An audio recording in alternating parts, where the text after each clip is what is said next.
சேலம் மாவட்டம் எடப்பாடி சட்டமன்ற தொகுதியில் தமிழக பாஜக தலைவர் அண்ணாமலை பங்கேற்ற என் மண் என் மக்கள் யாத்திரை சிறப்பாக நடைபெற்றது. வெளாண்டி வலசு பகுதியில் தொடங்கிய யாத்திரை அம்மன் நகர் நைனாம்பட்டி வழியாக எடப்பாடி பேருந்து நிலையத்தில் நிறைவு பெற்றது. அங்கு நடைபெற்ற பொதுக்கூட்டத்தில் பேசிய அண்ணாமலை மத்திய அரசின் திட்டங்கள் மூலம் அளிக்கப்பட்ட உதவித்தொகை, மருத்துவ காப்பீடு ஆகியவற்றையும் பட்டியலிட்டார்.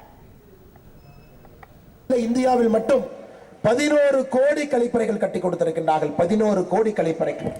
சேலம் மாவட்டத்தில் மட்டுமே 3,01,252 வீடுகளுக்கு கழிப்பறைகளை நம்முடைய இன்னைக்கு சேலம் மாவட்டத்தில் மட்டுமே 1,20,539 பேர் 5 லட்சம் ரூபாய் மருத்துவ காப்பீடு திட்டத்தை நீங்கள் வங்கி கணக்குக்கு ஒரு வருஷத்திற்கு பாரத பிரதமர் நரேந்திர மோடி அவர்கள் PM கிசான் சம்மான் நிதி திட்டத்தில் விவசாயிகளுக்கான நிதி திட்டத்தில் 6,000 ரூபாய் வங்கி கணக்கில் கொடுக்கிறார்.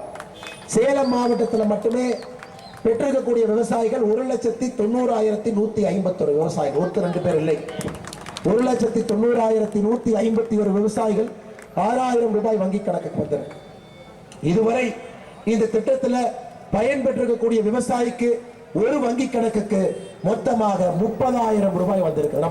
ஆட்சிக்கு வந்த பிறகு செய்திகளை உடனுக்குடன் தெரிந்து கொள்ள உடனே சப்ஸ்கிரைப் பண்ணுங்க.